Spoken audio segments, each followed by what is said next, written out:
Assalamualaikum warahmatullahi wabarakatuh. Perkenalkan, nama saya Nurul Fadilatul Ummah, NIM 20417100035. Di sini saya akan mempresentasikan hasil skripsi saya yang berjudul Penentuan Kuantitas Pemesanan Bahan Baku Krecek Rambak dengan Pendekatan Model Gabungan Pemasok Manufaktur di UD Kumalajaya. Sebelumnya, saya ucapkan terima kasih kepada dosen pembimbing saya, Bu Paramita Stianingrum, STMT, dan Bu Prina Miftahur Rahma, SSI, MSI.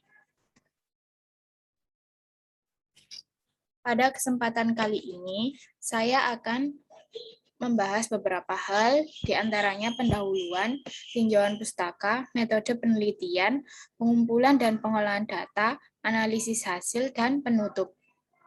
Latar belakang. Pemberdayaan usaha mikro kecil dan menengah sangat penting dan strategis dalam mengantisipasi perekonomian ke depan. Kabupaten Mojokerto merupakan salah satu wilayah yang mengedepankan perekonomian dengan mengandalkan UMKM dan memiliki berbagai sentra industri. Berdasarkan data Dinas Perindustrian dan Perdagangan tahun 2013, produktivitas usaha krecek rambak Kecamatan Bangsal mencapai 2.816 kuintal. Krecek rambak sendiri merupakan produk non-perishable atau produk yang tidak mudah rusak karena masa simpan bisa sampai 1 tahun penyimpanan di ruangan kering. Salah satu badan usaha perorangan yang bergerak di bidang krecek rambak adalah UD Kumalajaya. Selain memproduksi krecek rambak, UD Kumalajaya juga berbisnis sebagai penyedia bahan baku dari krecek rambak yaitu kulit sapi. UD Kumalajaya memiliki berbagai pelanggan yang terdiri dari pelanggan dengan permintaan produk jadi berupa krecek rambak mentah dan pelanggan dengan permintaan bahan baku. Karena permintaan pelanggan yang terdiri dari produk jadi dan bahan mentah, krecek rambak, maka persediaan bahan baku sangat perlu diperhatikan, sehingga keberadaan pemasok akan dibutuhkan untuk memenuhi permintaan di UD Kumalajaya. UD Kumalajaya memiliki pola permintaan musiman, di mana pola permintaan tersebut meningkat pada spesial event seperti Lebaran, Natal, dan Tahun Baru. Pola musiman adalah pola dengan kecenderungan mengulangi pola tingkah gerak dalam periode musim dalam kurun waktu tertentu. Selain itu, pola permintaan dari UD Kumalajaya bersifat stokastik di mana berbeda dari setiap bulan dan tidak dapat dipastikan nilainya. Dalam kondisi nyata, UD Kumalajaya sebagai manufaktur telah menentukan kuantitas pemesanan untuk memenuhi permintaannya. Namun, seringkali pemasok mengirimkan barang tidak sesuai dengan kuantitas pesanan. Hal itu dikarenakan pemasok tidak ingin mengalami kerugian karena biaya setup yang terlalu tinggi. Akibatnya, dalam hal ini, manufaktur menjadi pihak yang dapat dirugikan. Hal itu terjadi jika pemesanan kurang dari kuantitas pengiriman oleh pemasok, maka akan muncul biaya penyimpanan oleh manufaktur.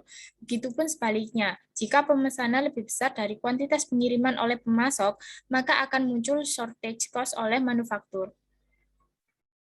Berdasarkan kondisi nyata tersebut, maka dalam penelitian ini akan dilakukan penentuan kuantitas pemesanan bahan baku untuk UD Kumalajaya dalam periode pesanan yang optimal untuk memenuhi permintaan.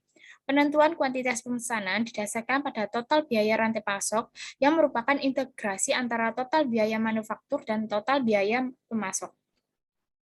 Adapun tujuan dari penelitian ini yaitu yang pertama, untuk menentukan total biaya manufaktur dan pemasok. Kedua, untuk menentukan total biaya integrasi manufaktur dan pemasok. Ketiga, untuk menganalisis perbandingan total biaya integrasi manufaktur pemasok dan manufaktur pemasok tanpa integrasi. Adapun manfaat yang pertama, bagi peneliti. Peneliti mampu mengimplementasikan ilmu yang diperoleh dan menyelesaikan tugas akhir perkuliahan. Bagi perusahaan sendiri, penelitian ini diharapkan dapat bermanfaat untuk memberikan usulan pada perusahaan dalam menentukan kuantitas pesanan dan periode pesanan optimal dengan total biaya minimum. Adapun batasan dari penelitian ini, ya, yang pertama, analisis persediaan dilakukan pada bahan baku krecek rambak. Kedua, penelitian dilakukan pada UD Kumalajaya, Kecamatan Bangsal, Kabupaten Mojokerto. Ketiga, data permintaan didapatkan dari tahun sebelumnya. Dan keempat, permintaan bersifat stokastik dan memiliki pola musiman. Asumsi yang dijalankan di penelitian ini yang pertama, merupakan single buyer dan single supplier. Yang kedua, tidak ada return product. Profil UD Kumalajaya. UD Kumalajaya didirikan pada tahun 1988 oleh Bapak Haji Zainul Arifin.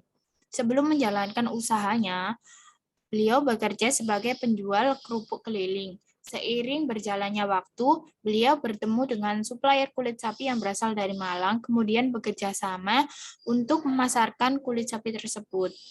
Beliau berkeinginan untuk meningkatkan bisnisnya. Kemudian beliau memproduksi sendiri kulit sapi menjadi krecek rambak. Hingga generasi kedua saat ini, beliau mampu memperluas usahanya dengan cara mencari pemasok dan agen yang berasal dari luar hingga memiliki 25 pegawai. Kulit sapi. Kulit merupakan produk sampingan atau residu dari pemotongan hewan ternak yang mudah rusak. Kulit sapi dapat diolah menjadi produk yang bermanfaat, yaitu produk pangan maupun non-pangan. Kulit hewan terdiri dari protein yang bila dihidrolisis dapat menghasilkan kolagen yang sangat baik untuk pembuatan gelatin. Manajemen pengadaan dan persediaan. Pada umumnya, di perusahaan, persediaan bahan baku akan dikontrol dengan sebaik-baiknya. Namun fakta di lapangan terjadi kendala oleh perusahaan karena terkendala oleh ketersediaan bahan baku. Hal ini menyebabkan inefisiensi karena mesin-mesin pabrik yang semestinya memiliki kapasitas untuk mengolah menjadi menganggur. Terjadinya kondisi menganggur tersebut dapat mengakibatkan tingginya biaya rata-rata dalam produksi dan kemungkinan timbulnya resiko kerusakan. Oleh karena itu, pengelolaan pengadaan bahan baku yang baik sangat penting dilakukan. Persediaan yang terlalu besar akan mengakibatkan pemborosan karena munculnya biaya penyimpanan dan pemeliharaan yang terlalu tinggi. Begitupun sebaliknya, kekurangan persediaan dapat mengganggu kelancaran aktivitas perusahaan sehingga berakibat pada berkurangnya pelayanan kepada konsumen sehingga akan terjadi kehilangan pelanggan. Peramalan. Setiap perusahaan selalu ingin dapat memperkirakan atau memprediksi semua jumlah permintaan jangka pendek atau jangka panjang bahkan untuk setiap produknya. Sehubungan dengan penyusunan rencana penjualan, informasi yang diperoleh dari perkiraan penjualan akan memberikan gambaran yang berguna tentang prospek permintaan produk di pasaran. Seasonal ARIMA. SARIMA atau Seasonal Autoregressive Integrated Moving Average merupakan metode yang dipopulerkan oleh George Box dan William Jenskin dan telah banyak dipelajari secara luas dan mengadopsi salah satu model yaitu ARIMA model. Pada pola data musiman adalah pola data deret waktu yang menunjukkan perulangan indeks pada kurun waktu tertentu seperti hari, minggu, bulan, atau kuartal. Variasi musiman adalah fluktuasi yang muncul secara reguler setiap tahun. Model ARIMA dilakukan pada data stasioner atau data yang differencing sehingga data telah stasioner. Secara umum, model ARIMA dinotasikan sebagai ARIMA PDQ. Analisis sensitivitas. Analisis sensitivitas adalah suatu analisis untuk melihat pengaruh-pengaruh yang akan terjadi akibat keadaan yang berubah-ubah. Analisis sensitivitas memberikan gambaran sejauh mana suatu keputusan akan cukup kuat berhadapan dengan perubahan faktor-faktor atau parameter-parameter yang mempengaruhi. Analisis ini dilakukan dengan mengubah nilai dari suatu parameter pada suatu saat untuk selanjutnya dilihat pengaruhnya terhadap akseptabilitas suatu alternatif investasi. Metodologi penelitian. Tempat dan waktu penelitian. Penelitian ini dilaksanakan di UD Kumalajaya, Desa Kauman Bangsal, Kecamatan Bangsal, Kabupaten Mojokerto pada bulan Mei hingga Agustus 2021. Jenis dan sumber data. Jenis data yang digunakan merupakan data kuantitatif, sedangkan sumber data yang digunakan merupakan data primer dan data sekunder. Data primer diperoleh secara langsung dari sumber yang menjadi tempat penelitian, sedangkan data sekunder diperoleh dalam bentuk buku-buku literatur. Metode analisa data. Metode yang digunakan dapat berupa metode deskripsi maupun perhitungan kuantitatif. Tahapan penelitian.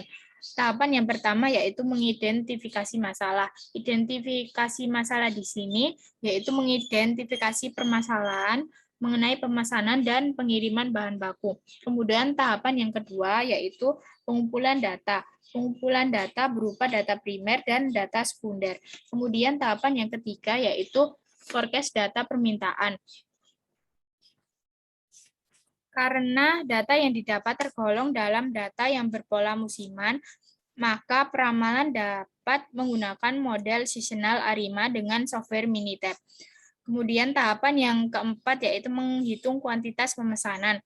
Setelah mengetahui peramalan selama 12 bulan, maka langkah selanjutnya yaitu menghitung nilai Q dilakukan dengan perbandingan skenario total biaya pemasok dan total biaya integrasi pemasok manufaktur. Tahapan yang kelima yaitu analisis kesimpulan. Pengumpulan dan pengolahan data. Data yang dipaparkan merupakan data historis permintaan di UD Kumalajaya, Kabupaten Mojokerto pada Januari 2018 hingga April 2021. Berdasarkan grafik tersebut, terdapat pola tertentu yang berulang. Kemudian, biaya pemasok dan manufaktur. Biaya tersebut terdiri dari setup cost, holding cost, loading cost, dan load sales. Biaya setup cost merupakan biaya yang muncul ketika pemasok melakukan setup dan pengiriman barang. Biaya holding cost merupakan biaya yang muncul saat baik pemasok maupun manufaktur melakukan penyimpanan barang. Biaya loading merupakan biaya yang muncul saat manufaktur menerima barang. Dan biaya load sales merupakan biaya yang muncul saat manufaktur kehilangan keuntungan ketika akan menjual barang tetapi barang tidak ada. Tahap selanjutnya yaitu melakukan pengolahan data.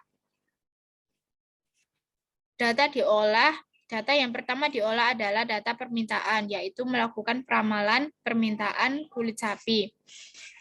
Dalam peramalan ini dilakukan menggunakan metode seasonal ARIMA dengan software Minitab.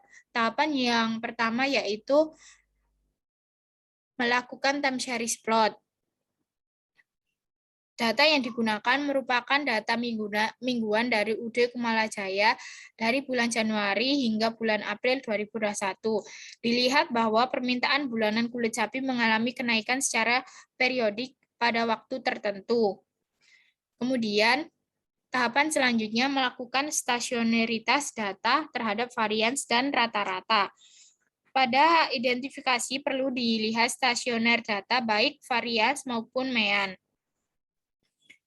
Berdasarkan grafik di atas, menunjukkan bahwa nilai rounded value sama dengan 0,22, maka perlu dilakukan stasioneritas dengan melakukan transformasi menggunakan box-Chuck transformation di Minitab hingga nilai rounded value lebih dari 1. Kemudian selanjutnya melakukan stasioner terhadap rata-rata dengan cara differencing data. Berikut merupakan grafik ACF dan PACF yang sudah didiferencing. Tahapan selanjutnya yaitu pendugaan model. Karena dilakukan diferensi sebanyak 1 kali, maka nilai D adalah 1. Menduga model ARIMA non-musiman sementara dilihat pada grafik ACF dan PACF yang menunjukkan dying down, maka dapat menunjukkan model 111. Pendugaan model ARIMA musiman sementara dilihat pada grafik ACF dan PACF yang berpola dying down, maka akan mungkin terbentuk model 111 110 dan 011. Tahapan selanjutnya melakukan percobaan model. Percobaan model dengan nilai AR, DMA yang sudah dibentuk, kemudian dilakukan pemeriksaan diagnostik. Pemeriksaan diagnostik terdiri dari uji parameter signifikan dan MS terkecil. Uji parameter signifikan dilakukan untuk mengetahui model mana yang dapat digunakan dengan melihat nilai P dari parameter AR, MA, SAR, MAR harus kurang dari nilai alfa 0,05. Berdasarkan percobaan model yang sudah dibentuk dan melakukan pemeriksaan diagnostik, maka model yang dapat digunakan adalah model 111, 110 dengan semua parameter signifikan dan nilai MS terkecil. Berikut merupakan hasil peramalan menggunakan metode seasonal ARIMA yang disajikan dari bulan Mei hingga April. Tahapan selanjutnya yaitu melakukan skenario total biaya. Skenario total biaya dilakukan dengan membandingkan total biaya pemasok dan total biaya integrasi pemasok dan manufaktur. Pada kedua skenario menunjukkan bahwa pemasok akan memprediksi sebesar P setiap bulan. Bentuk skenario akan dijelaskan dalam kurva tersebut. Dalam model matematis ini, nilai N menunjukkan periode pengiriman oleh pemasok. Pada tiap skenario akan diuji setiap nilai N yang bernilai N sama dengan 1, N sama dengan 2, hingga N sama dengan 12, di mana N sama dengan 1, artinya pemasok mengirim kulit sapi sebesar Hi sekali dalam setahun. Tahapan awal yang dilakukan adalah mencari nilai Q optimal yang ditunjukkan dengan total biaya minimum pada setiap nilai N. Rumusan model matematis untuk setiap nilai N adalah sebagai berikut.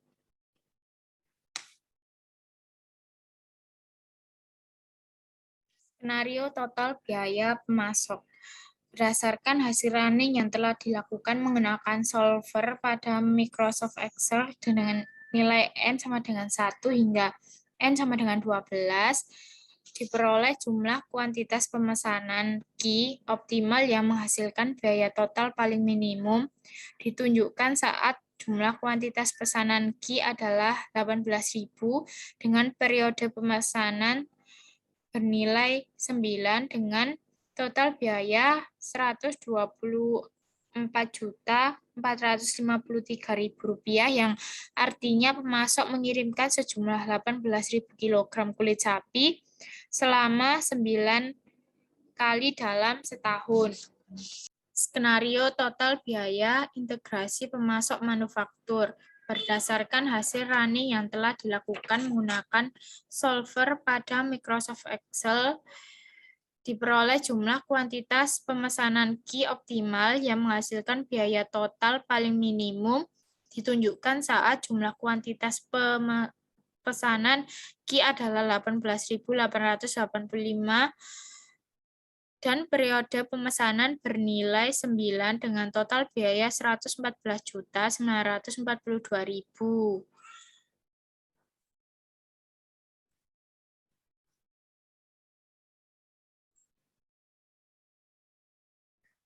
Analisis hasil. Pada skenario total biaya pemasok. Dalam skenario total biaya pemasok diperoleh data jumlah pengiriman kulit sapi yang optimal dengan biaya total minimum saat periode pengiriman sebanyak 9 kali dalam setahun. Grafik tersebut menggambarkan bahwa nilai Q yang diperoleh adalah hasil yang optimal, ditunjukkan dengan kurva konveks, yaitu ada titik balik pada kurva tersebut, menunjukkan biaya terkecil dengan pengiriman yang optimal. Skenario total biaya integrasi pemasok manufaktur. Sama halnya dengan grafik sebelumnya, Grafik tersebut juga menunjukkan bahwa terdapat titik balik pada kurva konveks untuk skenario total biaya integrasi pemasok manufaktur. Hal ini menunjukkan bahwa total biaya yang dihasilkan dari perhitungan tiap nilai N adalah hasil yang optimal atau global optimum. Komponen biaya yang terdiri dari delivery dan holding cost oleh pemasok, loading cost, holding cost, dan load sales oleh manufaktur. Komponen biaya yang terbesar yaitu biaya penyimpanan oleh baik pemasok maupun manufaktur. Holding cost pemasok dan holding cost manufaktur akan sama tingginya jika pengiriman semakin banyak.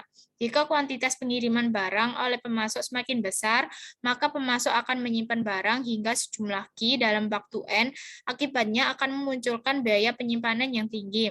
Begitupun dengan manufaktur. Jika barang yang dikirimkan akan semakin banyak, maka manufaktur juga membutuhkan penyimpanan yang tinggi karena hingga produksi selesai sehingga memunculkan biaya penyimpanan yang tinggi. Komponen biaya yang terbesar selanjutnya yaitu delivery cost. Jika pengiriman barang semakin sering, maka biaya pengiriman akan tinggi sehingga menyebabkan total biaya pemasok menjadi lebih besar.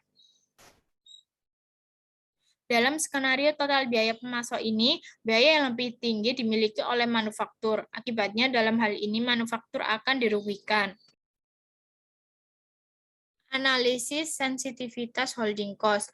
Dilakukan percobaan pengaruh biaya penyimpanan terhadap variabel keputusan dengan mengubah biaya loading cost berkisar antara 100 hingga 800. Jumlah kuantitas pemesanan Q di skenario integrasi pemasok manufaktur menunjukkan perubahan kenaikan nilai Q pada saat penurunan biaya penyimpanan. Semakin kecil holding cost, maka jumlah kuantitas pemesanan akan semakin tinggi. Hal ini menunjukkan bahwa holding cost mempengaruhi keputusan untuk menentukan jumlah kuantitas pemesanan pada setiap jumlah periode pemesanan. Kenaikan biaya penyimpanan akan meningkatkan total biaya baik pemasok maupun manufaktur. Semakin panjang jarak waktu pengiriman atau pemesanan, maka akan semakin tinggi holding cost yang akan muncul. Analisis sensitivitas loading cost. Dilakukan percobaan pengaruh loading cost oleh manufaktur terhadap variabel keputusan dengan mengubah biaya loading berkisar 150.000 hingga 300.000 dengan kenaikan per 25.000. Hasil yang diperoleh yaitu jumlah kuantitas pemesanan. Setiap skenario tidak menunjukkan perubahan kenaikan pada setiap kenaikan ongkos loading. Hal ini menunjukkan bahwa ongkos loading tidak mempengaruhi keputusan untuk menentukan jumlah kuantitas pemesanan pada setiap jumlah periode pemesanan. Kenaikan biaya loading akan meningkatkan total biaya pemasok. Semakin sering melakukan pemesanan dan pengiriman barang, maka total biaya manufaktur semakin tinggi. Analisis sensitivitas load sales. Analisis ini dengan merubah nilai awal biaya load sales. Perubahan nilai yang dilakukan dengan menaikkan dan menurunkan biaya di 1.000 hingga 8.000. Terjadinya perubahan nilai pada variabel keputusan. Perubahan variabel keputusan terjadi tidak pada setiap perubahan harga. Variabel keputusan akan berubah jika variabel biaya load sales diturunkan 2.000 hingga 3.000. Semakin tinggi biaya load sales, maka variabel keputusan akan semakin tinggi. Besarnya kuantitas pemesanan barang yang semakin tinggi menyebabkan persediaan semakin besar dan memperkecil nilai load sales dan meningkatkan biaya penyimpanan. Semakin sering melakukan pemesanan, maka jumlah kuantitas pemesanan optimum semakin kecil. Kesimpulan. Berdasarkan penelitian yang telah dilakukan, dapat ditarik kesimpulan sebagai berikut. Yang pertama yaitu hasil model matematis untuk menentukan biaya minimum, yaitu biaya total sama dengan biaya setup pemasok ditambah biaya penyimpanan pemasok ditambah dengan biaya loading manufaktur ditambah dengan biaya penyimpanan manufaktur dan biaya load sales. Yang kedua, berdasarkan hasil running komputasi yang dilakukan, biaya total paling minimum diperoleh saat jumlah periode pemesanan yaitu 9 kali pengiriman. Yang ketiga, total cost minimum persediaan kulit sapi yang diperoleh yaitu pada saat skenario total biaya pemasok sebesar 124.453.000 dengan Q sebesar 18.000 kg, dan pada saat skenario total biaya integrasi pemasok manufaktur sebesar 114.726.000 dengan Q sebesar 18.885 kg.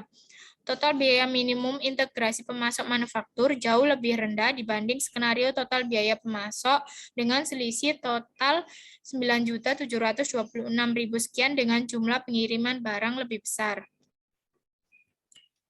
Adapun saran dari penelitian ini yaitu yang pertama, pada penelitian selanjutnya dapat dikembangkan pemodelan dengan suatu satuan periode atau rentan waktu lebih kecil, misal dalam satuan mingguan atau hari.